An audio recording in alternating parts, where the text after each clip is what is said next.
Ассаламу алейкум, урматтуу Куран үйрөнүүчү бир туугандар. Көпчүлүк адамдар намазда Куранды туура эмес окуп жатам деп кыжалат болушат. Эгерде сиз дагы ушундай бир абалда болсоңуз, анда кийинки сабак буюрса сиз үчүн. Бул сабакта биз эмне үчүн арабча Куранды окушубуз керек деген суроого токтолобуз. Эмне үчүн кириллица менен, орусча тамга менен жазылган Куранды окуй берсек болбойт? Эмне үчүн именно биз арабча окуп үйрөнүшүбүз керек? Себеби бул нерсени биз билип алсак, иншалла, баягы максат чоң болгон болсо, ишти кылыш дагы жеңил болот го.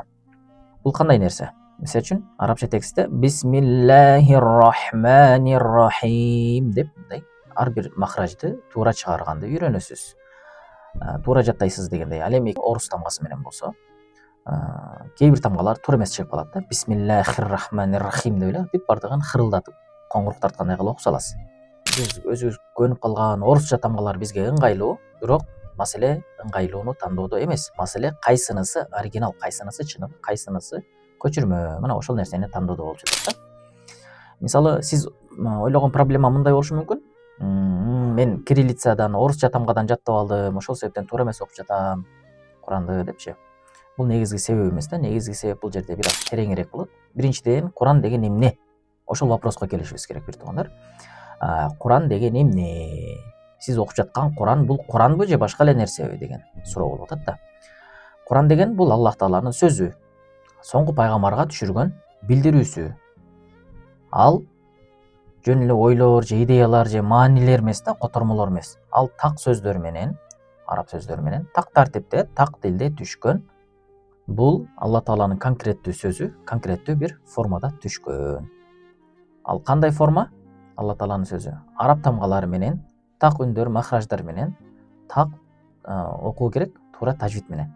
Ушулар бирге турган болсо эмне болот? Бул Куран болуп саналат, оригинал болуп саналат.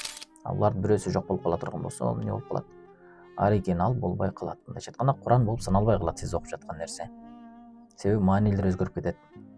Мисал менен алып карай турган болсок, звукту жаздырдыңыз, анан муну текстке айландырдыңыз, туурабы? Үн бул оригинал болот, а текст боло турган болсо, бул көчүрмө болот да. Эми биздин тилде канча бузулбайт, бирок араб тамгаларында көп нерседе булар бузулуп кетет да. Мисалы үчүн арабча оригиналда Бисмиллахир-рахманир-рахимди кантип окуйсуз? Бисмиллахир-рахманир-рахим. Бул жерде ар биринин созулуусу бар, ар биринин өзүнүн произношениясы бар. Ханын өзүнчө, х деп окусаңыз болбойт алычы. Алхамдулиллахи раббил аламин деп, мисалы үчүн ар бирин өзүнүн жайына коюп окуйсуз да. Кириллицада кандай болуп калат? Кириллица деген бул негизи чыгыш славян элдеринин тилдерин жазуу үчүн колдонулган алфавит. Алардын өздөрүнүн произношениясына, өздөрүнүн махраждарына туура келет. Бирок бул араб алфавитине, араб сөздөрүн чагылдырып бере албайт да бизгечи. Эми кайсынысы сизди максатка жеткирет? Кайсынысы Аллага жаккандай, оригинал кылып, мындайча айтканда, чет өлкөгө кетип атып, паспортуңузду жоготуп, анан сүрөтү бар экен, ошо сүрөтүн эле копиялап чыгарып алайын десеңиз, сизди границадан чыгарбайт да, туурабы? Ошол эле сыяктуу сизди максатка жеткире турган оригинал текст бул араб тамгалары менен жазылган Куран, арабча махраждар менен, өзүнүн эрежелери менен окусаңыз, ошондо сиз максатыңызга жетесиз. Анан жоромолдоп эле окуй берсеңиз, бул жанагындай копиялап алып, жоромолдоп бир жака кетип аткан сыяктуу да. Мисалы үчүн GPS карта менен кетесиз кээде, кээде жоромолдоп примерно ушул жакта болсо керек деп кете бересиз. Барсаңыз, ал жакта болбой калышы мүмкүн да. Батышка кете бергенсиз, көрсө ал чыгышта экен дегендейчи. Ошондуктан туурасы кайсы? Туурасы карта менен туура баргандай, араб тексти менен сиз туура максатыңызга жетесиз. Анан эмне үчүн маанисин түшүнбөсө дагы Куранды арабча тамга менен окуш керек деген дагы суроо болушу мүмкүн. Көптөр ойлойт да, мисалы үчүн түшүнбөсөм арабча тамга менен окуш эмне пайда? Мен баары маанисин түшүнбөйм, ошондуктан мурдагы эле немемде жүрө берейин депчи. Сиз негизинен ибадатыңыз форма менен дагы боло берет. Эгерде арабча туура окусаңыз, устаздан үйрөнсөңүз, баарын түшүнбөшүңүз мүмкүн, бирок намазыңыз кабыл боло берет. Куран окуу негизинен өзү эле бир ибадат. Ар бир тамга үчүн сооп берилет. Бул эмне? Туура окулганы үчүн. Маанисин түшүнбөсөңүз деле туура окусаңыз, сизге сооп боло берет. Ошондуктан логика жактан алып караганда эмне болуп калды? Биринчиден тамганы тааныйсыз, махраждарын үйрөнөсүз, аны окуйсуз, тажвид эрежелерин үйрөнөсүз, анан маанисин түшүнгөнгө киришсеңиз болот. Эгер башында эле сиз кириллица менен жаттап алсаңыз, база туура эмес курулуп калат дагы, кийин дагы аларды оңдоо кыйын болот. Ошондуктан бүгүнкү күндө жанагындай немелер чыгып жатат го.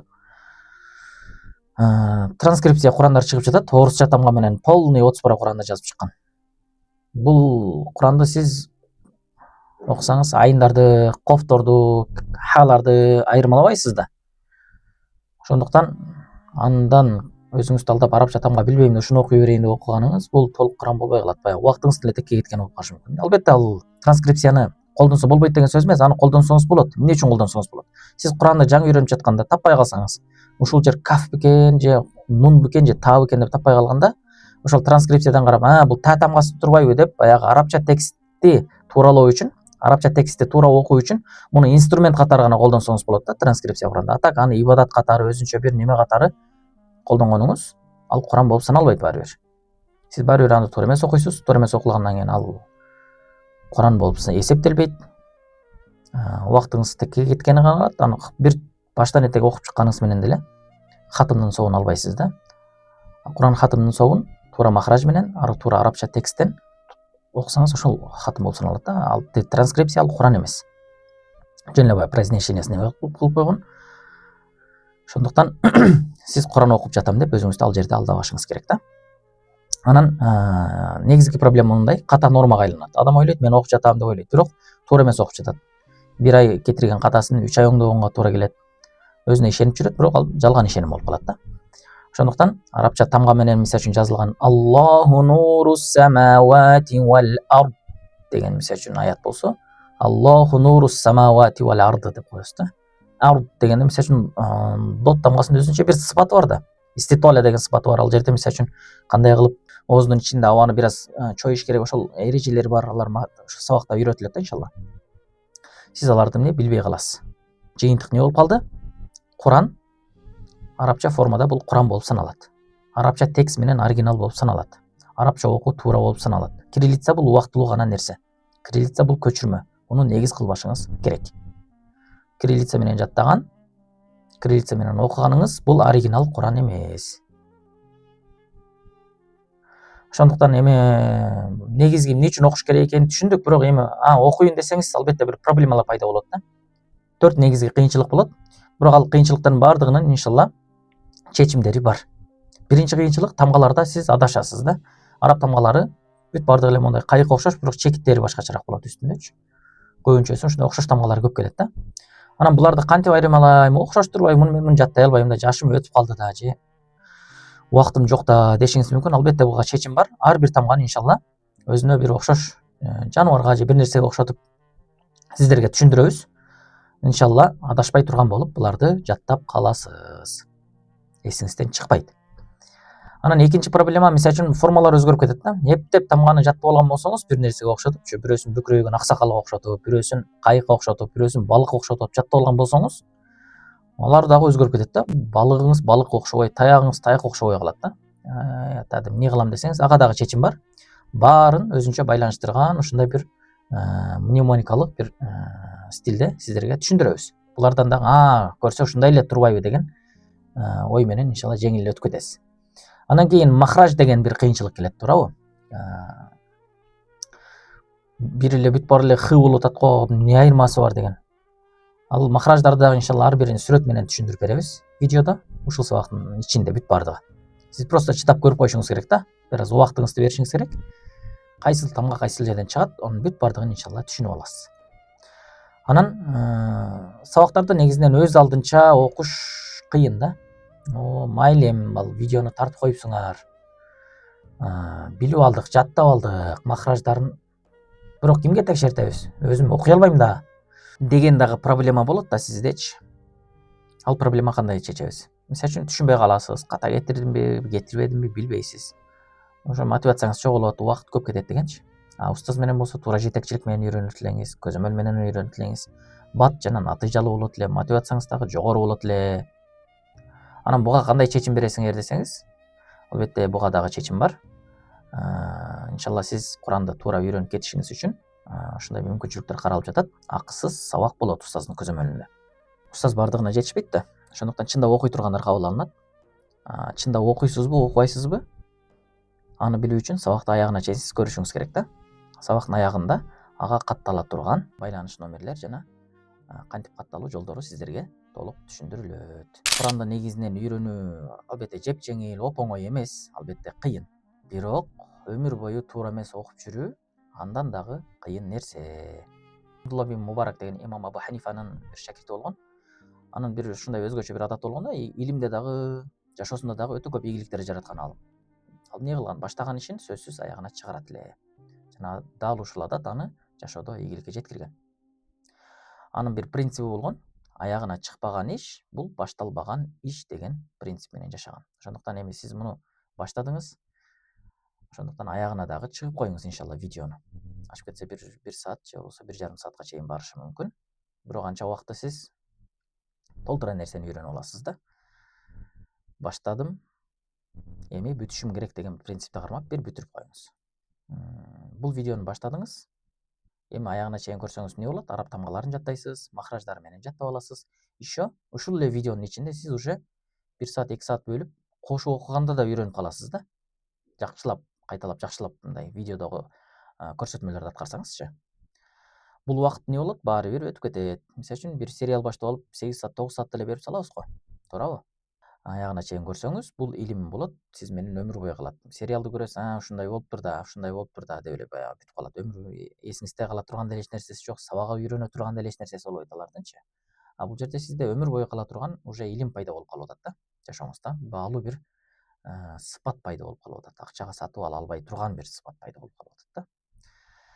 Биринчиден биз баштай турган нерсе араб алфавиттери. Араб алфавиттерин жаттап алышыбыз керек. Булар ушундай тамгалардан турат. Буларды ар бирин бир образга окшотуп жаттасак, иншалла эсибизде жакшыраак калат. Жакшылап көңүл бурабыз, Араб алфавитине негизинен 28 тамга бар. Ар биринин өзүнүн аты бар, бирок окулушу дагы бар да. Мисалы үчүн англис тилинде дагы тамганын аты бар, анын окулушу башка го. W деген тамганы W деп окубайсыз да, ошол эле сыяктуу алиф деген тамганы алиф деп окубайсыз. А деп эле окуйсуз. Анда биз сабакка кириштик. Сабакка кириштен алдын видеону паузага коюңуз дагы тетрадь менен ручка алып келип алыңыз. Анткени бул жактагы баардык нерселерди сиз жазышыңыз керек болот. Тетрадь ручкаңыз даяр болгон болсо, анда биз сабакты баштадык. Биринчи тамга алиф деген тамга. Бул тамганын аты англис тилинде W деген тамга бар, бирок аны W деп окубайсыз, ошол эле сыяктуу алифти дагы алиф деп окубайсыз. Муну А деп эле окуйсуз. Бул тамга эмнеге окшош? Таякка окшош. Муну аксакалдын аса таягына окшош. Алиф деп жазыңыз дагы, жанына аса таяк деп коюңуз. Арабчасын, кыргызча аталышын, анан аса таяк деп окшоштугун жазып коюңуз. Тамга аталышы окшоштугу эсиңизде жакшыраак калат да. Жөн эле видеону аягына чейин көрүп койсоңуз, эми ал эсиңизде калбай деле калышы мүмкүн. Ошондуктан зерикпей, илим алууда зериккен адамга илим берилбейт. Зеригип атсаңыз, ал нерсени токтотуп деле турсаңыз болот. Барып муздак сууга жуунуп келиңиз, башыңызга кирбей атса, иши кылып, баягы көңүл коюп окуштун аракетин кылыңыз да. Анан экинчи тамга Б деген тамга. Б тамгасы эмнеге окшош? Бул кайык окшош, Аны карасаңыз, кайык деп элестетиңиз дагы. Кайыктын астында турган бир балык турат экен. Бул балык Б тамгасы. Ба деп жазыңыз, арабчасын жазыңыз. Кайыктын астындагы балык деп коюңуз. Андан кийинкиси Та деген тамга, үчүнчүсү, бул Т деген тыбышта окулат, Та тамгасы эмнеге окшош? Муну табакка окшотобуз. Табактын үстүндө 2 алма турат экен. Табактагы 2 алма бул Та тамгасы. Үчүнчүсү Са деген тамга. Са тамгасы бул эмнеге? Себетке окшош. Корзинка, себет, кыргызчасы себет. Бул жерде мен эмнеге ар бир тамганы бир өзүнө ылайыктуу немеге окшотуп кетип атам, көңүл бура кетишиңиз керек да. Та, башы Т менен башталып атат, табак.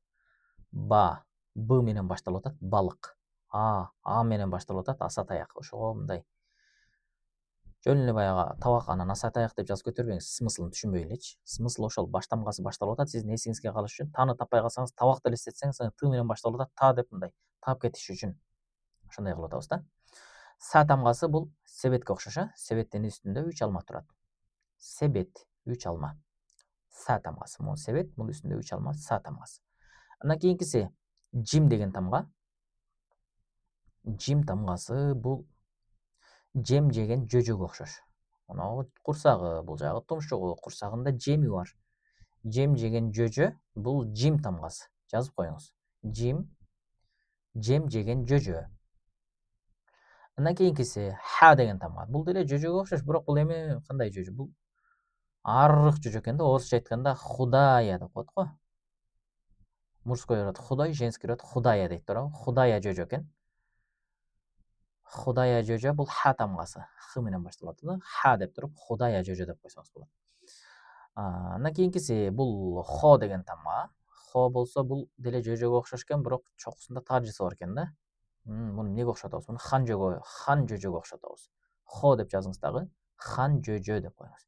Эми бул сиз бул тамгаларды жаттабаган болсоңуз, ошентип жаттап алыңыз деп атабыз да. Анан тамгаларды жаттап алып, жаман майдалана берет экен деп зеригип кетпеңиз. Түрдүрүңүз бул жерде. Эгерде тамгаларды ушу шатыратып жаттап алган болсоңуз. Андан кийинкиси дал тамгасы. Дал тамгасы бул далысын бөгүп отурган аксакалга окшош. Дал далысын бүккөн ата, көрдүңүзбү? Далысын бөгүп отурган кишиге окшош. Капатасызчы. Дал деп жазыңыз дагы, далысын бүккөн ата деп жазып коюңуз, эсиңизде калат. Таппай калсаңыз, далысын бүккөн дал деп мындай таап кетесиз да. Андан кийинкиси зал деген тамга. Зал тамгасы не болду? Далыга конгон ары. Далыга конгон ары. Далысын бөгүп отурса үстүнө ары конуп алыптыр да. Заңылдаган ары, заң дегенчи. Бул зал тамгасы. Мына үстүндөгүнү ары деп элестетиңиз дагы. Зал деп жазып туруп, заңылдак ары деп коюңуз. Үчүнчүсү радуга, ро тамгасы, радуга.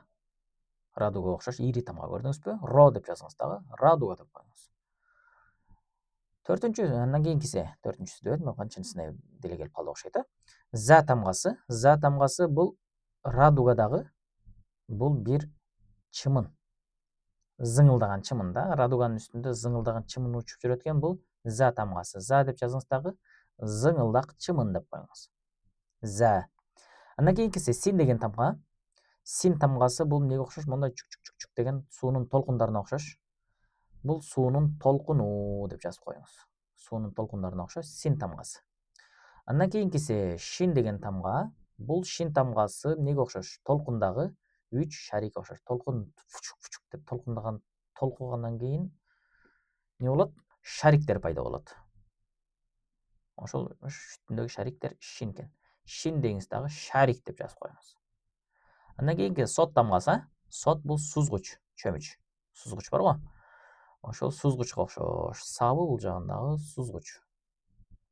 Сот деп жазыңыз дагы, сузгуч деп коюңуз. Андан кийинкиси дот деген тамга. Дот тамгасы сузгучтагы данек. Үстүндө бир данек турат экен. Бул дот тамгасы экен деп коюңуз, а. Үстүндөгү точканы данек деп элестетиңиз. Дот бул данек деп жазып коюңуз. Анан то деген тамга бар. То тамгасы бул тоонун үстүндө бир тактай сайылып турат экен да. Тоодогу тактай деп коюңуз. Тоодогу тактай. Анан во деген тамга келет. Во тамгасы бул ошо тоонун жанында тактай, тактайдын жанында эмне бар? Зонтиги бар экен да. Во бул зонтик деп жазып коюңуз. Во зонтик. Булардын ар биринин махраждарына кеңири токтолобуз бираздан кийин. Анан айын деген тамга бар. Бул жаңырган айга окшош, көрдүңүздөрбү? Жаңырган айга окшош тамга айын деп жазыңыз. Муну ай деп жазып коюңуз. Айын деп жазып туруп жанына ай. Анан гоин деген тамга бар. Гоин тамгасы айдын үстүндө галактика туруп калыптыр да, алысыраак жактачы. Айдагы галактика экен, а. Муну галактика деп коюңуз. Айга окшош, бирок үстүндө галактикасы болбосо, бул гоин тамгасы болот.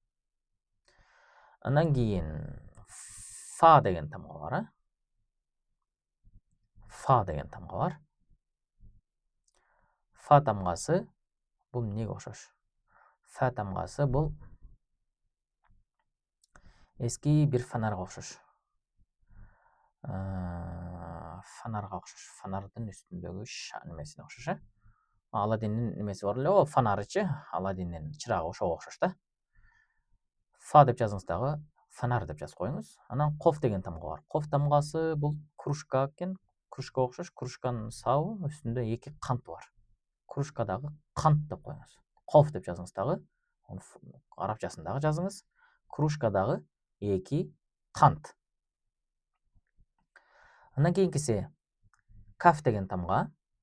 Каф тамгасынын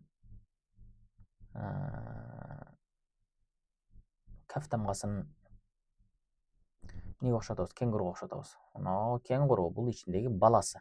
Кенгуру баласы менен, каф деп жазыңыз дагы. Кенгуру деп коюңуз. Андан кийинкиси лам деген тамга. Лам тамгасы бул эмнеге окшош? Бул ийилген лопаткага окшош. Көрдүңүзбү? Сабы биягы эмеси лопаткасы. Ийилген лопатка. Лам лопатка деп жазып коюңуз, эсиңизде калсын. Андан кийинкиси мим деген тамга. Мим тамгасы бул эмнеге окшош? Бул микрофонго окшош. Мим тамгасы микрофонго окшош. Көрдүңүзбү? Бул жагы башы, бул жагы куйругу. Мим деп жазыңыз дагы. Микрофон деп коюңуз. Андан кийинкиси нун деген тамга. Бул нун болсо эмнеге окшош? Нун болсо бул нан салгычтын ичиндеги нанга окшош. Нан салгычтагы нан. Көрдүңүзбү? Нан салгыч, бунусу нан точкасы.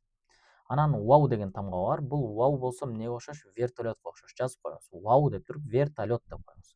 Анау кабинасы, бул жагы болсо куйругу. Бул асманда карай тикелей учуп бараткан вертолет экен, ушундук күчтүү вертолет экен. Вау вертолет. Анан ха деген тамга бар. Бул көпөлөккө окшош. Эми ха менен көпөлөк бири-бирине совпадать этпей калды го деген сизде вопрос болушу мүмкүн. Негизинен көпөлөк хөпөлөк деш керек эле, бирок көпөлөк туура келбей калды. Бирок кебетеси көпөлөк окшош экен. Анан муну кандай кылып шубайбыз?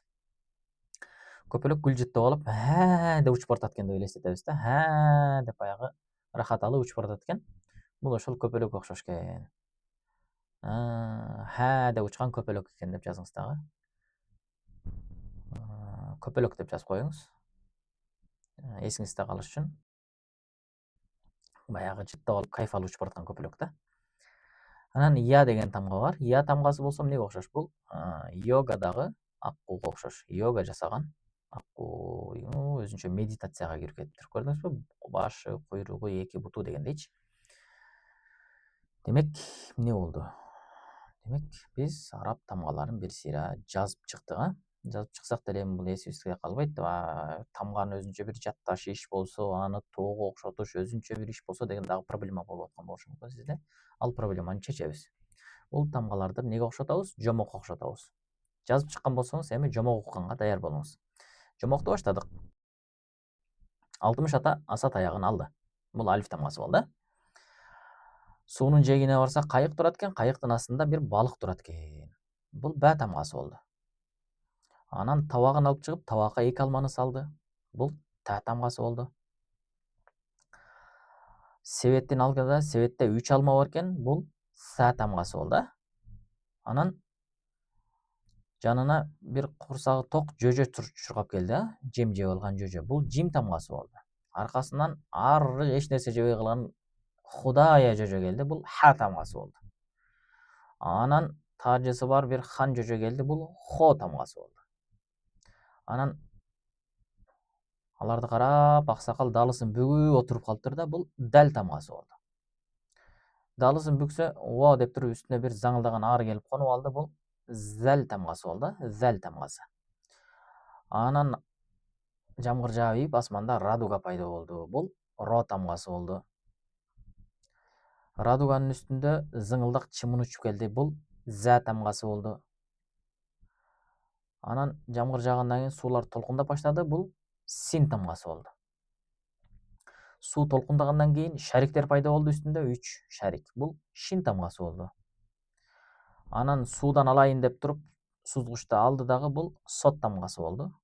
Сузгучта алса, сууда агып келаткан данек кошо сузулуптур, бул дот тамгасы болду. Анан тоону караса, тоонун үстүндө бир тактай сайылып турат экен да, бул то тамгасы болду. Көрдүңүзбү? Анан тактайдын жанында зонтик турат экен, бул во тамгасы болду. Анан кеч кирип кетти дагы, асманда ай чыкты, айды караса, бул айын тамгасына окшош экен. Айдын үстүндө бир аздан кийин галактика пайда болду, бул гойн тамгасына окшош экен.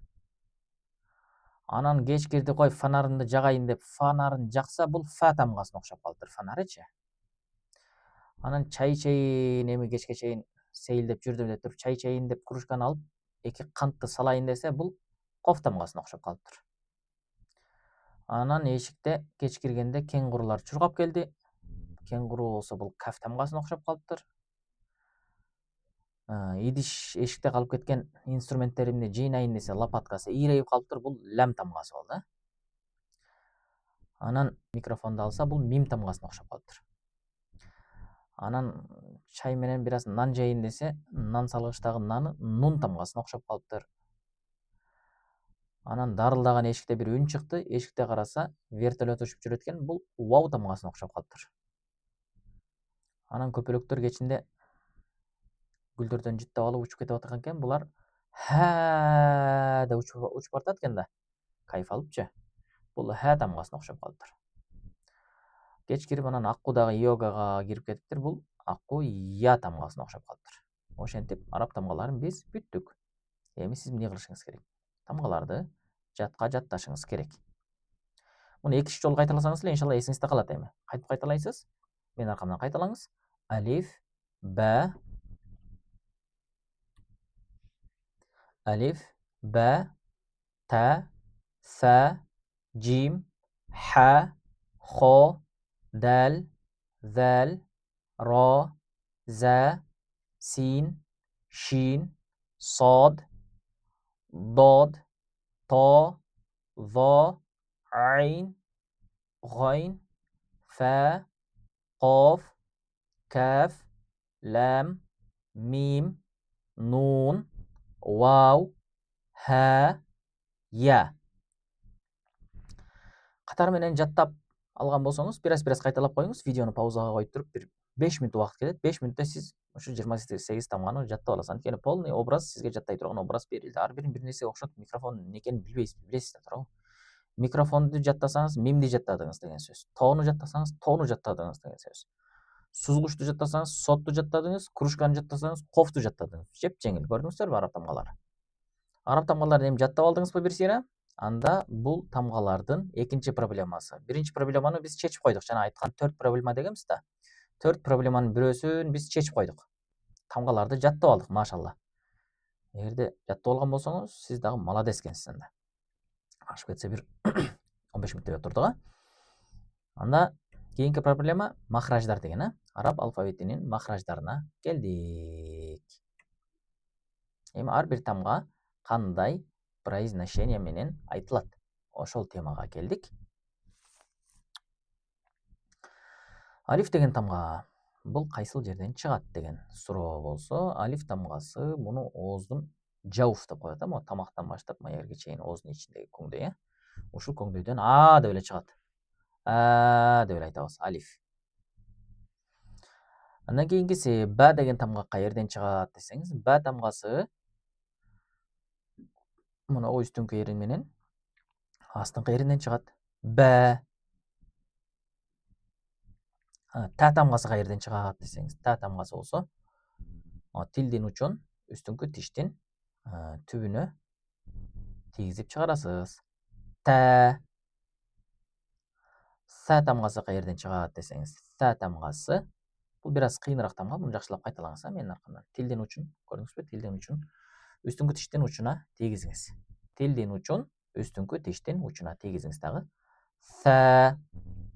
Са бир аз чулдурап, сакоолонуп айтасыз, Са деген тамга. Тилдин учун үстүнкү тиштин учуна тийгизип чыгарабыз. Унутуп калбаңыз да муну. Са. Са. Са дей бербеңиз. Сөздү жакшылап түшүнүңүз. Тилдин учун үстүнкү тиштин учуна тийип атабы контролдоңуз. Этип туруп анан са деп койбоңуз да кайра. Са деп койсоңуз чыкпай калат. Айтып атканда ошону тийгизишиңиз керек. Са депчи. Андан кийинкиси жим деген тамга. Жим тамгасы болсо, тилдин ортосун үстүнкү таңдайдын ортосуна тийгизип чыгарабыз. Жим. Тилдин учун тийгизсеңиз, жим болуп калат. Тилдин учун эмес, тилдин ортосун тийгизишиңиз керек. Жим. Жим. Андан кийинкиси ха деген тамга. Эми ушул жерде бир проблема бар, Ха тамгасын биздин тамак айтып көнгөн эмес, ал жердеги мышцалар раскачка болгон эмес. Ошолорду биз эми качать этебиз да. Кандай кылып качать этебиз? Бул чыкпайт эми, кыйнайт. Ха дейсиз, дейсиз, х дейсиз, чыкпайт да. Ха дейсиз. Муну бул акыркы вариант эмес, бирок сиздерди мындай туура вариантка жакындата турган метод. Не кыласыз? Колуңузду аласыз дагы. Кышында биз бала кезде баягы чана тээп ойноп жүрчүбүз го. Ошол кездерде, мисалы үчүн колуң тоңуп, колгабыңдын сырты муз болуп калганда колгапты чечип туруп анан жылытат элек туурабы? Ошентип колуңузду жылытышыңыз керек да. Дегенде не болот? Мына жерде кысылат, тамактын ортосу менен кысып, өпкөдөн келаткан абаны экономдоп, анан колуңузду жылытып алчусуз. Ошондой бир образды пайда кылсаңыз, могу жер бир аз машыгат да. Кайра ушинте берсеңиз, анан бул жер бир өзүн өзү башкара турган болуп калат, анан туурасын чыгарып аласыз. Ха депчи. Алхамду. А так бул нерсени мындай сразу сизге түшүндүрүп кетүү азыр бир аз кыйыныраак да болушу мүмкүн. Ошондуктан жакшылап машыгыңыз да, колуңузду алып депчи. Колуңузду деп жылытчу эмессиз да, же болбосо десеңиз жылыбайт. Тамактын ортосун кысып туруп жылытчысыз, ошол образды чагылдырыңыз мээңизге. Депчи. Ошондой кылып, кыскасы эмне кылдыңыз? Оозуңузду жылыткандай кылып бир образ пайда кылышыңыз керек да. Деп. Эми бул акыркы вариант эмес, мына ушундай кылсам эле туура боло берет деген эмес. Бул просто сиздерге бир машыгуу. Мындайча айтканда, үн кайсыл жерден чыгып жатат, биринчи сиз сезишиңиз керек. Анан кийин иншалла туура боло аласыз. Баягы тоголок ташты табакка айландырыш үчүн биринчи аны жалпайтыш керек го. Биз азыр ошо жалпайтуу этабында болуп атабыз да. Деп бир сыйра ошол органды башкарганды үйрөнүшүңүз керек. Анан органды башкарганды үйрөнүп алсаңыз, анан ханы чыгарып аласыз. Ал экинчи этап. Экинчи этапты иншалла кийинки сабактарда өтөбүз да.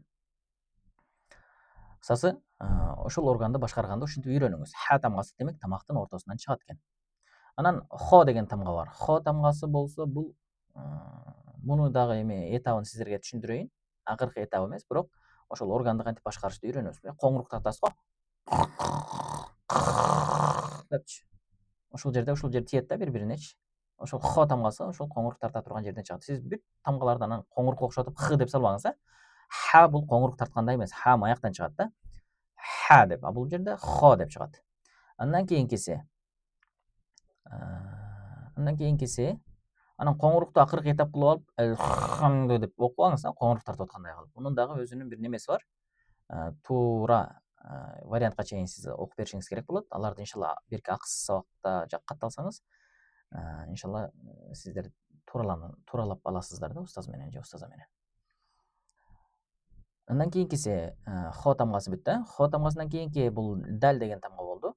Дал тамгасында не болду? Дал тамгасында моногу тилдин учун үстүңкү тиштен жана таны чыгардык го, ошол жерге тийгизип эле чыгарасыз. Дал. Андан кийин зал тамгасында тилдин учун үстүңкү тиштин учуна тийгизесиз. Сан айтканда, Зал. Бул жерде дагы тилди бир аз эме кылышыңыз керек да, башкарганды үйрөнүшүңүз керек. Зал. Анан ро деген тамга бар. Ро тамгасында болсо тилдин учун үстүңкү моногу неменин учуна тийгизесиз. Тадан бир аз жогорураак тарапка, таны бир аз ылдыйраак тийгизсеңиз, роду бир аз жогорураак тийгизесиз. Ро таңдайдын катуу жери бар го, ошол жерге тийгизип туруп, ро тамгасын чыгарасыз. Анан за деген тамга бул кадимки эле биздин зга окшош. За деп эле чыгат, Андан кийин син деген тамга бар. Син тамгасында деле тилдин учун астыңкы тиштин ич жагына тийгизип, син деп эле чыгарасыз. Бул кадимки биздин синге окшош. Андан кийин шин деген тамга, тилдин ортосун, моногу жим тамгасын чыгардык го, ошол жерден чыгарабыз, Шин. Тилдин ортосун таңдайдын ортосуна жакын алып келип чыгарабыз. Андан кийинкиси сот деген тамгага келдик. Сот тамгасында болсо, тилдин учун астыңкы тиштин ич жагына тийгизип, бул биринчи. Эсиңизге түйүп алыңыз. Бул биринчиси. Экинчиси тилдин арка тарабын көтөрөсүз. Сод.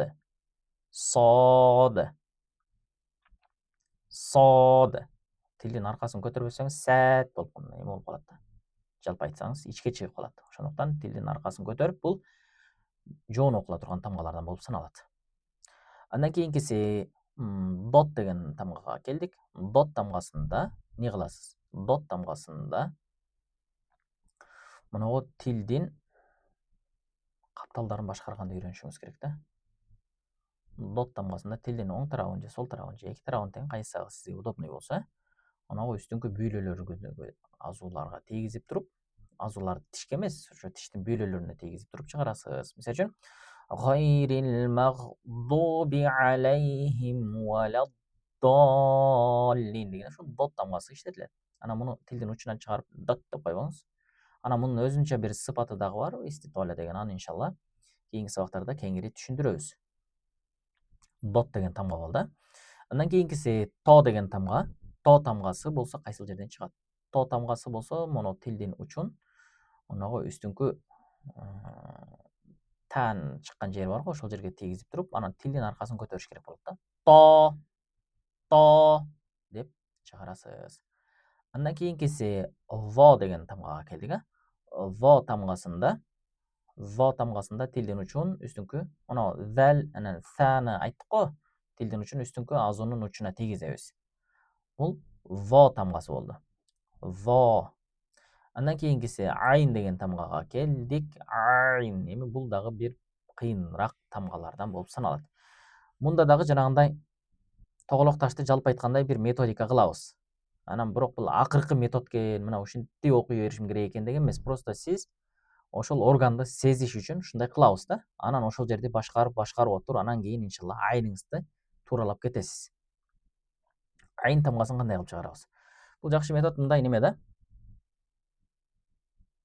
Жакшы метод баягы сиз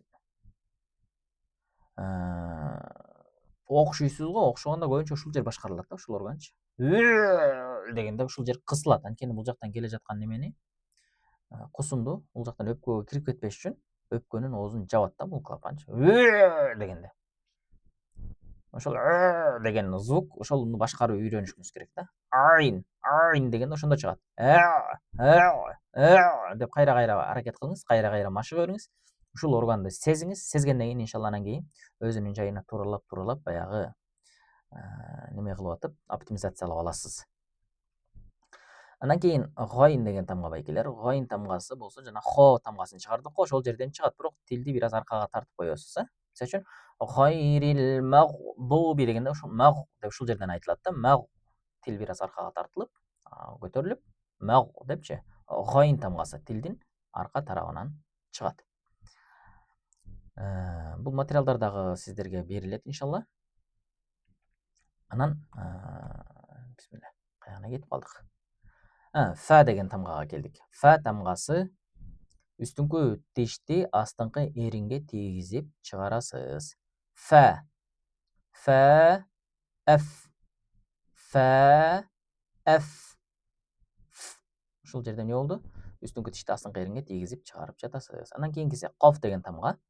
Коф тамгасын жаттап алганбыз. Коф тамгасы болсо мунагу тилдин аркасын үстүңкү таңдайдын арка тарабына тийгизип чыгарасыз. Коф. Анан каф деген тамга бир аз алдыраакка тиет. Көрдүңүзбү? Коф му жерге тийсе, бул каф деп бир аз немерээк. Каф деп жаттап алыңыз да. Каф. Андан кийинкиси, мына сүрөттө көрдүңүзбү? Бир аз ортороок. Коф мындайраак болсо, бул каф мындайраак да. Андан кийинкиси лам деген тамга. Ийилген лопатка дегенбиз, Лам тамгасында тилдин учун жанагы рону чыгардык го, ошол жерге тийгизип туруп, лам дейсиз. Лам. Андан кийин кийинки тамгабыз мим деген тамгага келдик. Бул эки эринден чыгат. Үстүңкү астыңкы эринди жабасыз дагы, мурундан үндү чыгарасыз дагы. Мим деп айтасыз. Андан кийинкиси нун деген тамгага келдик. Нун тамгасында болсо тилдин учун үстүңкү жанагы немеге тийгизесиз. Тиштин түбүнө тийгизип туруп, нун, анан аны мурундан үндү чыгарасыз. Нун. Андан кийинкиси жана вертолет деген тамга болсо, бул вов дебеңиз эми. Ал эсиңизде калыш үчүн вертолет деп койдук да. Бул вау.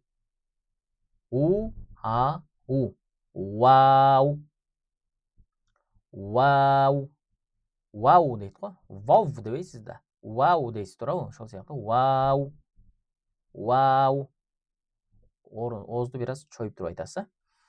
Андан кийинкиси ха деген тамгага келдик. Ха тамгасында болсо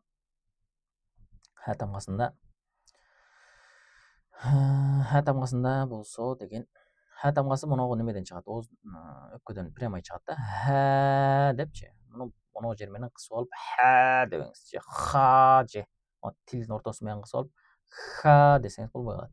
Ха деп өпкөдөн эркин чыгышы керек.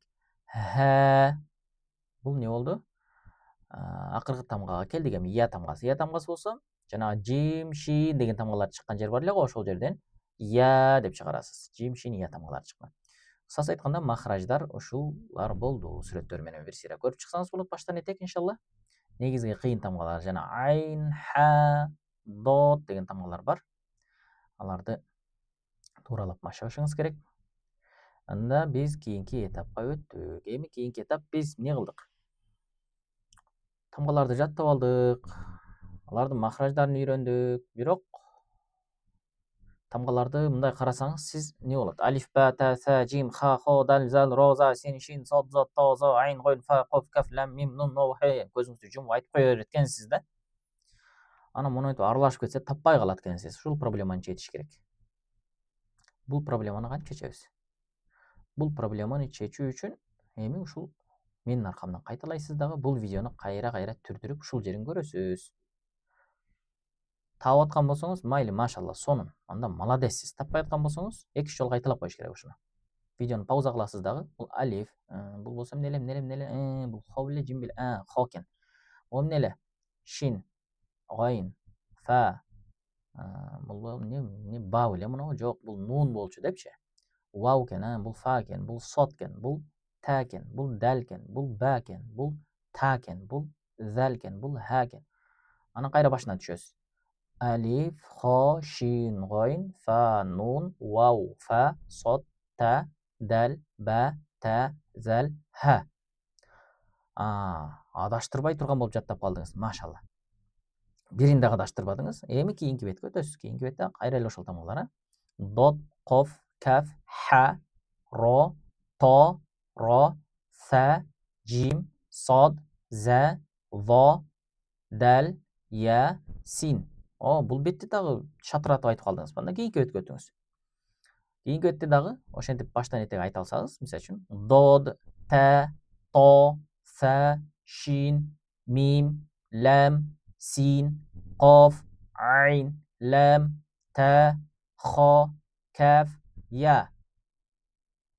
Баштан этеги айтып калдыңызбы муну дагы? Анда кийинки бетке өтүңүз. Акыркы бет, ро, син, та, дал, та, фа, ро, хо, ба, мим, коф, та, алиф, зал, са. Ушинтип шатыратып айтып калганга чейин бул ушул жерден видеону неме кылбаңыз, дальше улабаңыз. Анткени бул жер чийки болсо, сиз полный Куранга түшкөнгө чейин кыйналасыз. Бир аракет кылып мээңиз окуйм деп атканда алдап окутуп алыңыз ушул тамгалардычы. Бул баягы негизи аз эле убакыт кетет, сиздин күчүңүздүн 5% алат, бирок 90% результат берген жер ушул. Ошондуктан баягы өзүңүздү алдабаңыз, тезирээк сабакка кирип кетейин, анан окуй берем деп шашылбаңыз. Жакшылап кайталаңыз. Анан тамгалар полный шатыратып айтып калдыңызбы? Анда машалла, сиз уже Куран окуганга даярсыз. Любой тамганы адаштырбай турган болуп жаттап калдыңыз деген сөз. Ушуну адаштырбасаңызчы. Анан иншалла кийинки этапка өтсөңүз болот. Кийинки этап эмне? Кийинки этап фатха, домма жана касра деген нерсе. Тамгалар жат болсо бул жеп жеңил. Маанисин, ошондуктан бул жерде эмне кылышыңыз керек? Менин аркамдан кайталап кете бересиз. Домма деген эмне, фатха деген эмне, касра деген эмне? Домма деген мындай үтүргө окшогон белги. Фатха деген мындай тамганын үстүндө келет, касра деген астында келет. Муну жакшылап түшүндүрсөк, мисалы үчүн булардын жалпы атын харакат деп коет да. Харакат дегени кыймыл дегенде которулат. Кыргызчага харакат бул кыймыл. Аракет деп коебуз го. Аракет кыймыл, аракет кылбайсыңбы депчи. Ошол да кыймыл. Бул жалгыз турбайт, сөзсүз түрдө ошол тамгалар харакаттар менен чогуу келет. Анан фатха бул эмнеге окшот? Фатха бул алдыга кыймылга окшош да. Ишиңиз алдыга жүрүп баштаганда дешет го адамдарчы. Өзүңүз деле дейсиз. Иш алдыга кетип баштаганда ошондой гүйлдөп шабылдап. Анан ишиңиз кээде ылдыйды көздөй кетип баштайт да. Ылдыйды көздөй кетип баштаганда дейсиз, туурабы? Анан ишиңиз өйдөнү көздөй кетип баштаса дейсиз, туурабы? Ошентип болуңуз. Ишим алдыга кетсе дейт экенмин. Ишим ылдыйга кетсе дейт экенмин. Ишим өйдөгө кетсе дейт экенмин депчи. Ошол эле сыяктуу тамгада дагы эмне болот? Кайсыл тарапка жүрсө, ошол үн менен окуй бересиз. Жеп жеңил. Мисалы үчүн ба тамгасы алдыга кетиптир, ба дейсиз. Ылдыйды кетсе би дейсиз. Өйдөгө кетсе бу дейсиз. Көрдүңүзбү? Ба, би, бу. Окшош. Кайталаңыз. Ба, би, бу. Эмнеси бар? Баны жаттагансыз, тамгаларды жаттагансыз, акырын эле алдыга кеттир деп туруп, аны кошуп коебуз дагы, ба деп коебуз. ылдыйга кетиптир деп туруп ини кошосуз дагы би деп коесуз. Өйдөгө кетиптир деп туруп уну кошосуз дагы бу деп коесуз. Ба би бу кетти. Кийинкиси са си су. Са тамгасы. Са си су. Та тамгасында та ти ту. Жеңил. Син тамгасында са си су. Жогорку тамгалар жат болгон болсо буларды адаштырбайсыз иншалла. То тамгасында то, той, то. Сот тамгасында со, сой, со. Жим тамгасында жа, жи, жу. Ха тамгасында ха, хи, ху. Хо тамгасында хо, хи, ху. Хо, хи, ху. Зәл тамгасында зә, зи, зу. Көрдүңүзбү? Ро тамгасында ро, ри, ру. Зә тамгасында зә, зи, зу. Шин тамгасында ша, ши, шу. Во тамгасында во, ви, зу. Кайталап жетишпей жатсаңыз паузага коюп кайталай бериңиз, Айн тамгасында а, ри, ру. А, ри, ру. Бираз кыйыныраак ушул айын тамгасын жакшылап машыгып коюңуз, Тамактын ортосун бууйбуз дагы дейсиз. Уйю деп кыйнай бербеңиз өзүңүздү. Просто тамакты бууйсуз дагы шариктин оозун буугандайчы деп коесуз. Мындай деп коесуз. Мында деп коесуз. Көрдүңүзбү? Көбүнчөсү аян, уюн, ийин деп баягы тамганын аты менен окуп аласыздар да. Айын деп окулбайт да, бул деп окулат. Ийин деп окулбайт, деп окулат. Уюн деп окулбайт, деп окулат. Ру. Андан кийинкиси ха тамгасына келдик, Ха тамгасында болсо, ха тамгасында бул жеңил жана ха деп учуп бараткан көпөлөк дедик го. Ошого окшоп ха, хи, ху деп жеңил өткүзөсүз. Ха хи ху же ха хи ху деп кыйнабаңыз, Ха хи ху деп же таңдай менен айтпаңыз. Ха, хи, ху. Анан дал тамгасына келдик. Дал тамгасында да, ди, ду. Анан дот деген тамгага келдик байкелер. Дот тамгасында бираз тилди кыйнаш керек болот. Дот айтканда бул кадимкидей муну тилдин учу менен до ди ду деп койбоңуз. До тилдин капталы менен, Мага негизи оң капталын тийгизиш удобный да. Кээ бирине сол капталын тийгизиш удобный болушу мүмкүн. Кээ бирине эки жагын тең тийгизиш удобный болушу мүмкүн. Өзүңүздүн тилиңиздин массасына карап көрөсүз ал жагын. До, ди, ду. До, ди, ду. Тилдин капталы менен чыгарасыз кыскасы. Анан мунун өзүнчө сыпаты бар, истетип алайын. Аны азыр сиздерге түшүнө албай калышыңыздар мүмкүн. Анан кийинки сабактарда түшүндүрөбүз иншалла. Анан алиф тамгасында мисалы үчүн и, у. Муну и, у деп койбоңуз. Бираз мындай басым менен айтылат да, чочогон сыяктуу звук мененчи. И, у. Гайын тамгасында го, ги, гу. Фа тамгасында фа, фи, фу. Коф тамгасында ко, кый, ку. Каф тамгасында ка, ки, ку. Лам тамгасында ла, ли, лу. Акыркы бет калды. Мим тамгасында ма, ми, му. Нун тамгасында на, ни, ну. Вау тамгасында ва, ви, ву. Я тамгасында я, и, ю. Көрдүңүздөрбү? Ушинтип кыскасы биз бүттүк. Бүтсөк бул жактан да бир проблема пайда болуп атпайбы? Бул кандай проблема? Бул проблема мындай проблема. Сиз азыр көзүңүздү жумуп алып фатха касара домма, фатха касара домма, фатха касара домма, а и у ба бе бу та ти ту са си су деп мындай көнүп алдыңыз тилиңизчи, көзүңүздү жумсаңыз деле айта турган болот. Эми харакаттарга мындай неме кылыш, бири-бирине интеграция кылыш да өзүнчө бир иш да. Тамганы жаттап алган менен тамга менен харакатты бири-бирине сиз кийиштиришиңиз керек.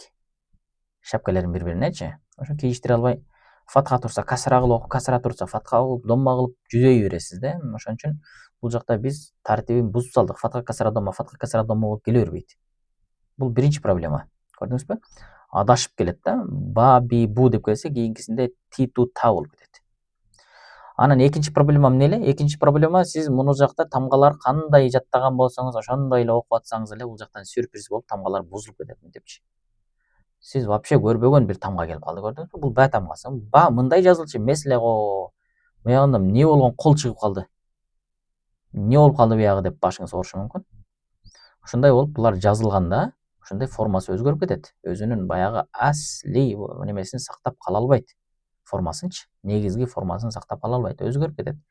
Союз деле аш болгондон кийин союз боюнча тура бербейт да ал тууралат, майдаланат, эзилип кетет го. Ошол сыяктуу күрүч деле бышканда чоңоюп кетет, жарылып кетет, туурабы? Ошол сыяктуу ба тамгасы деле бул ба боюнча суйкайып тура бербейт, ал өзгөрүп кетет да ошентип. Колдору өсүп кетет жанына. Сөздүн башында мондай формага өзгөрүп кетет, көрдүңүзбү? Мындай болупчу. Жазыңыз муну эми. Ортосунда болсо мындай формада өзгөрүп кетет. Муну дагы жазыңыз. Колдорун тартпай эле коюңуз, майли. Бирок жазыңыз да. Аягында болсо мындай болуп кетет. Ошондуктан бул этапта биз эки проблеманы чечебиз. Биринчиси харакат менен тамганы бири-бирине туура интеграция кылабыз. Точно фатха турабы, фатха кылып окуйбуз. Касра турабы, касра кылып окушубуз керек. Домма турабы, домма кылып окушубуз керек. Экинчи проблема булар жанагындай формасы өзгөрүп, тамга жарылып, күрүч болуп, аш болуп бышып калган тамганы, бул өзгөнүзгө күрүч экен, бул ташкентский күрүч экен, мунусу болсо краснодарский күрүч экен деп тааныгандай, бул тамгаларды дагы биз таанышыбыз керек. Формасы өзгөрсө дагы. Туурабы? Дамы бир да бар, формасы өзгөрсө деле. Ошондуктан сөздүн башында ба мындай келет, аягында ортосунда жазылса мындай болот, аягында жазылса мындай болот. Ошондуктан кантип окуйбуз? Бүт бардыгын ба кылып окуйбуз. Фатха болсо ба, касра болсо би, домма болсо бу. Андан кийинкиси кандай болуп калды? Андан кийинкиси та тамгасы. Сөздүн башында мындай келет экен. Жана табактагы эки алма ошо табак боюнча тура бербейт экен да. Ал табагы сынып, алмасы болсо үстүндө тууралып калат экен, мынтипчи кээде. Ти, ту, та. Касра турса ти дейсиз, домма турса ту дейсиз. Фатха турса та дейсиз. Ти, ту, та. Буларды жазыңыз. Анан са тамгасына келдик, башында мындай формада си. Сиз могу кара жагын эле жазып коюңуз, анан колпорун, актарын тартып, өзүнчө бир маркерлер менен боеп кереги жок бул жагынчы. Эми өзүңүзчө фантазия кылгыңыз келсе кыла бериңиз негизи. Просто негизги нерсе, баягы өзүңүзгө кыйындатпаш үчүн ушу кара жактарын эле жазып койсоңуз болот да. Си, са, су. Анан кийин син тамгасына келдик. Са, су, си. Син тамгасында. То тамгасында. То, той, то.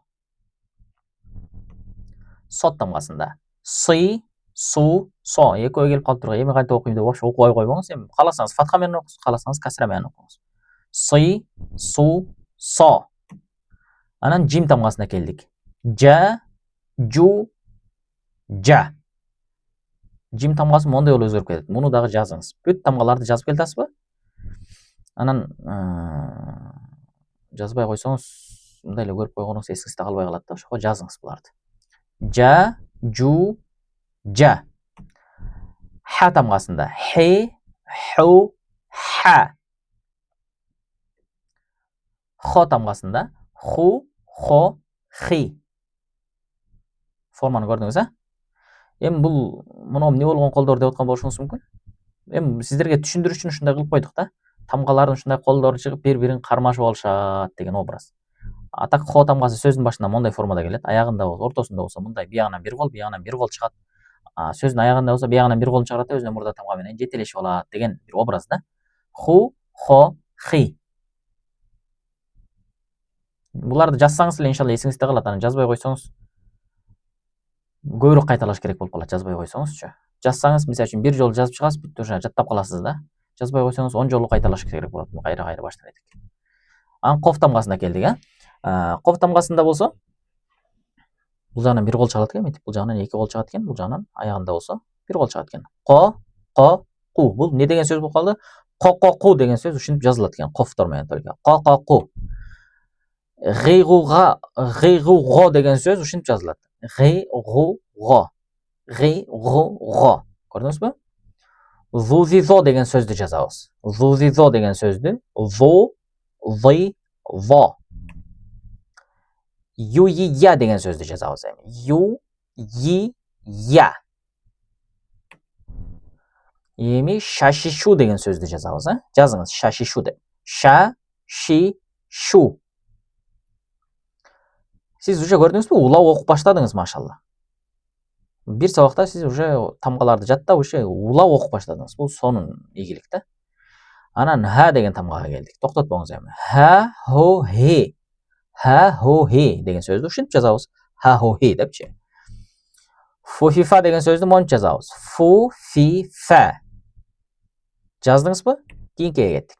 Нани, ну деген сөзді мынтип жазабыз. Нани, ну. Мумима деген сөзді монтип жазабыз. Му-ми-ма. Андан кейінгісі. Лулали деген сөзді ушинтип жазабыз. Лу-ла-ли. Какуки деген сөзді ушинтип жазабыз. Ка-ку-ки. Ду-ди-до деген сөзді ушинтип жазабыз. Ду-ди-до. Ду-ди-до. И-у-а деген сөзді монтип жазабыз. И-у-а. А-и-у деген сөзді қанша жазабыз? А-и-у деген сөзді монтип жазабыз. А-и-у. Көрдіңіз бе? А-и-у. Ру-ро-ри деген сөзді қанша жазабыз? Ру-ро-ри. Зазузи деген сөзді қанша жазабыз эми? За-зу-зи. Оларды тамғаларды қарасаңыздар бәкелер, алифтен баштап уже бұл жағынан ортосында келсе екі қол шықпай қалады. Алифтен бір эле қол шығады. На любой момент бір эле қол шығады ментипчи. Родон дагы ошондой бир эле кол чыгат. Могу жогорку тамгаларда бүт барда 2ден кол чыгат атпайбы, ортодо келсе. Аягында келсе бир кол, башында келсе оң кол, аягында келсе сол кол, анан ортодо келсе 2 кол чыгып атат. Көрдүңүзбү? А моногу тамгаларда болсо алифтен баштап алифте, родо, зада дегендейчи. Буларда бир эле кол чыгат. Ортодо келсе деле бир эле кол бар да. А-и-у дедик. Муну ру-ро-ри дедик. Муну болсо за-зу-зи дедик. Жазып атасызбы? Андан кейингиси дәл тамгасында да бир эле кол чыгат. Көрдүңүзбү? Сөздүн башында келсе вообще колун чыгарбайт. Керсейет, мен башчымын депчи. Ди, ортодо келсе да, ду. Дәл тамгасында дагы бир эле колдон чыгат, Сөздүн башында вообще колу чыкпайт. Сөздүн ортосунда бир кол чыгат мынтип. За, зи, зи, за, зи. Вау тамгасында да ошондой бир эле кол чыгат, Ви, ви, ва деген сөздү ушинтип жазабыз. Ви, ви, ва. Бүттү. Бардыгын жаздыңыздарбы? Жазган болсоңуздар, анда муну бир сыйра кайталап коебуз, Ошонун эле жанагындай кол тартылбаган варианты бул эми, бул китептеги варианты да. Себеби сиздерге сабакка катышсаңыздар, китеби да акысыз берилет да, ошондуктан муну дагы бир сыйра жазып койдук. Ти-ту-та, са-су-си, ту-ти-то, си-су-со. Көрдүңүзбү? Жи-жажу деген сөз экен бул. Жи-жажу. Бул хи-ху-ха деген сөз экен. Хи-ху-ха. Бул ху-хо-хи деген сөз экен, Андан кейингиси зи-за-зу деген сөз экен. Бул ру-ро-ри деген сөз экен. Бул зазузи деген сөз экен. Бул шашишу деген сөз экен. Бул зу-зи-зо деген сөз экен. Бул и-у-а деген сөз экен. Андан кейингиси ха-ху-хи деген сөз экен, Андан кейингиси ди-да-ду деген сөз экен. Андан кейингиси ду-ди-до деген сөз экен. Андан кейингиси а-и-у деген сөз экен. Жанагы алиф, Биягынан бир эле кол, биягынан бир кол чыгат дедик го. Кейингиси гойнун болсо 2 кол чыккан, гый-гу-го. Мунусу болсо фу-фи-фа, мунусу болсо ко-ко-ку. Андан кейингиси ки-ку-ки, андан кейингиси лу-ла-ли. Андан кейингиси му-ми-му, андан кейингиси нани-ну. Андан кейингиси ви-ви-ва, андан кейингиси ю-и-я. Булардын баарын жазып чыгыңыз. Жазып чыккан болсоңуз, демек монолар сизге жат. Жазбаган болсоңуз 10 жолу кайталап чыгыңыз баштан. Ошондо жат болуп, болбосо жаттай албайсыз мына. Жазып еще жаттап койгон болсоңуз, анда демек эмне? Анда демек сиз могу тамгаларды адашпай айта турган болушуңуз керек. Бүгүнкү темабыздын негизги максаты ушул болчу. Сиз ушул тамгаларды дагы айта алсаңыз, анда демек сиз уже арабча кошуп окуп калдыңыз деген сөз да. Бул коф, бул болсо бул фада. Бул фада. Бул кафта. Бул болсо кофта, башында келген. Бұл ләмнің ортада келген варианты да. Бұл кафта. Бұл мимда деп айтып отқан болсаңыз, демек тамғалар сізге жатпағылы болған болса, қайра біраз видеоны арқаға түртіріп, қайра көріп шығыңыз. Қайра қайталап көріңіз. Если тауып атқан болсаңыз, бірақ жайма-жай тауып атқан болсаңыз, қайталай беріңіз. Ойланып тұрып қоф дедіңіз. Фа. Фа. Каф деп отқан болсаңыз, ошен деп айтып шығыңыз, майырге чейин. Анан қайра башына түшіңіз. Қайра башына түшсеңіз, уже тезірек болып қалады да. Қоф, фа, каф, қоф, ләм, каф, мим, ләм, нун, мим, ха, я, син, за деп ше. Ошентип тез болып қалды ғой, кейінгі бетке өтөберіңіз. Шин, син, сод, шин, дот, я, сод, дот, айн, ғойн, алиф, бә, та, джим, ха. Бұл дағы тез болып қалды, андан кейінгі бетке өтіңіз. Айн, дот, ха, ләм, нун, мим, та, са, шин, бә, фа, ғойн, я, дот, ха. За, зәл, бә, я, айн, ха, шин, джим, каф, мим, ха, нун, қоф, ро, то. Машалла. Не болды? Эми сиз ушинтип шарылдатып окуп калган болсоңуз, демек мына сөздү эми сиз окуй аласыз. Бир сабактын ичинде сиз машалла уже арабчаны окуп калдыңыз, тамганы таанып салдыңыз, махраждарды жаттап салдыңыз, фатха, дамма, касра эмне экенин билип калдыңыз. Алдыга кетсе а дейткем, ылдыйга кетсе и дейткем, өйдө кетсе у дейткем депчи. Анан не болду? Анан баш, орто, аяк бардык тамгаларды бири-бирине айырмалап калдыңыз. Фатха, дамма, касраны бири-бирине интеграция кылып үйрөнүп калдыңыз. Эми не болот? Эми сиз могу сөздөрдү окуп коесуз мындай эле. Карасаңыз, мисалы үчүн балаго окуй алдыңыз. Көрдүңүзбү? Бә турат, анан лам турат, анан гойн турат. Балаго экен. Бул ко экен, бул би экен, бул ла экен. Кабила. Ко жайыраак окуйсуз, албетте, туура. Шатыратып окубайсыз. Жайыраак окуйсуз. Бирок ошончо эле сиз окуй алатасыз да. Көрдүңүзбү? Бир аз берилген убакытка ушунча бир неме болот да, иншалла береке болот. Аракет кылыңыз ошого, иншалла. Улантканга. Ко, ла, ба. Бул болсо та, ро, ка. Бул эмне экен? Бул ко, та, ла экен. Булчу? Фа, ла, та. Булчу? Са, ба, та. Булчу? Десе, муну ма, су, ла деп окуп саласыз. Көрдүңүзбү? Себеби ар бир тамганын немесин сиз билип калдыңыз. Мына муну окшогон бир аз немелер бар. Булар сабакта кеңири түшүндүрүлөт. Өзгөрүп кетет да, биз сыяктуу окубаган формалар чыгып калат кээде. Шрифттердечи. Муну иншалла устазыңыз сизге түшүндүрүп берет. Сүрөтүн тартып жөнөтсөңүз. Негизинен бул бахаса деп окулат. Анан эмнеге бул жим ба деп окулуп калып атат деп бир аз башыңыз айланып калышы мүмкүн. Ушул сыяктуу нерселер, секреттер айтылат сабакта. Андан не болду? Эми сиз тамгаларды үйрөндүңүз, формаларды жаттадыңыз. Эми эмне болот эми деген суроо болот да. Ошол суроодо негизинен көпчүлүктө адамдар ушул жерге чейин келет да, кошо окуп калды беле, анан кийин калып кетти деген вопросту кылып кетет да. Кошо окуганга жетип калдым эле, анан калып кетти дегендер көп. Анан сиз ушул жерден токтотуп эми майли кийин деп койсоңуз, сиз деле ошентип 1-2 жылдан кийин баштагам, анан калып кеткен деген сыяктуу адамдардын катарына кошулуп калышыңыз мүмкүн. Не болот эми? Тамганы билүү жетишсиз, бир аз кошо окуп калдыңыз, бул деле жетишсиз. Улантпасаңыз, ошончо көргөн мээнетиңиз текке кетет. Кайра башынан баштайсыз.